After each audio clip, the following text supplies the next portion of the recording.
উজনিয়ে আজি কান্দিছে, হিয়া ঢাকুৰি কান্দিছে।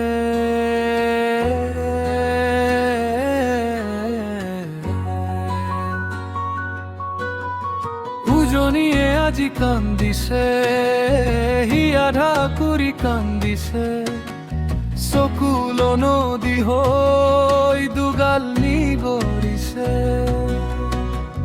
মুখৰ হাঁহিবোৰ বানে উটুৱাই নিলে। বছৰ বছৰ ধৰি কপালৰ ঘাম মাটিত পেলাই সমেৰে গঢ়া গঢ়াৰখন হেৰুৱাই শোকাকুল হৈ পৰিছে।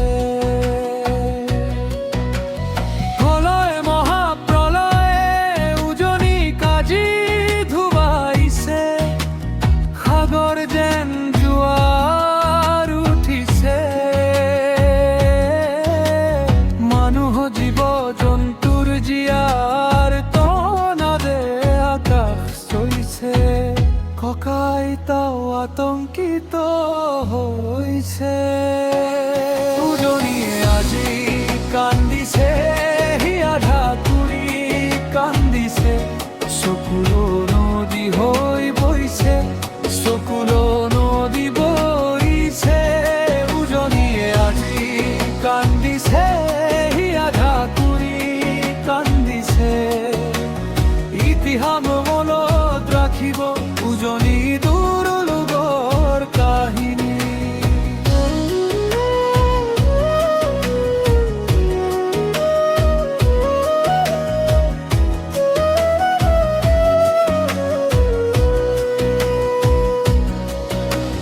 কোনো কালে নেদেখানো শুনা বানপানী। এয়া প্ৰকৃতিক নে কাৰোবাৰ ভুলৰ পৰিণতি। বহুতৰে বাবে প্ৰশ্ন হৈছে শিৱসাগৰ চৰাইদেউ যোৰহাট ডিব্ৰুগড়ৰ কান্দোনে। ৰজাৰ অন্তৰ দহিছনে নে ভেট বেংকৰ অংক। আঁচনিতে ব্যস্ত আইষ্টি। ৰাইজৰ টকাৰে পাহাৰ গঢ়াৰা কোটি প্ৰতিমন্ত্ৰী সকলৰো গাকে নলৰে। দুৰ্গত ৰাইজৰ খবৰ ল'বলৈ সময় নিমিলে। ৰাইজে সহায় নকৰিলে আগনা বাঢ়িলে।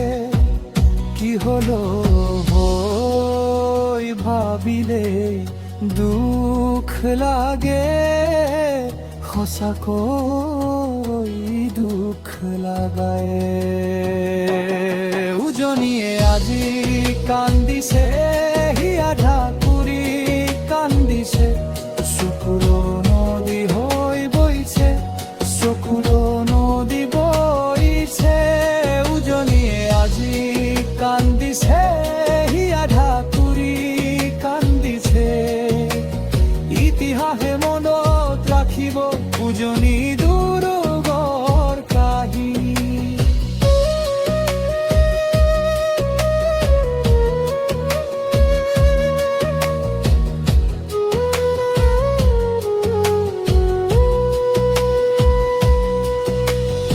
আমাৰ প্ৰধান স্বৰ্গদেউ উজনিৰ কন্দোন কাণত পৰিছেনে?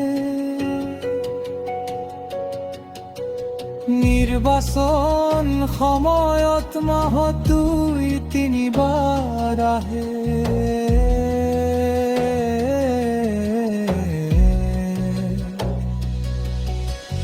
অসমীয়াৰ বিপদৰ সময়ত পিঠি দিয়ে। অসমীয়াৰ সম্পদৰে তেওঁ গৰাকী। অসমীয়াৰ বিপদত মহিৰা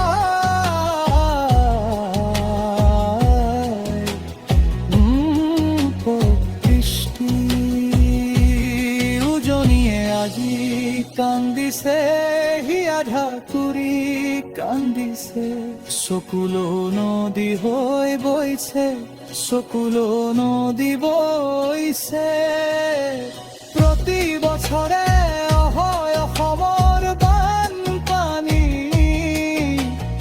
আজিও নহ'ল ৰাষ্ট্ৰীয় সমস্যা ৰূপে ঘোষণা উজনিয়াৰ চকুৰত ৰৈও কৰিব নেৰে বছৰ বছৰ ধৰি ৰাজনী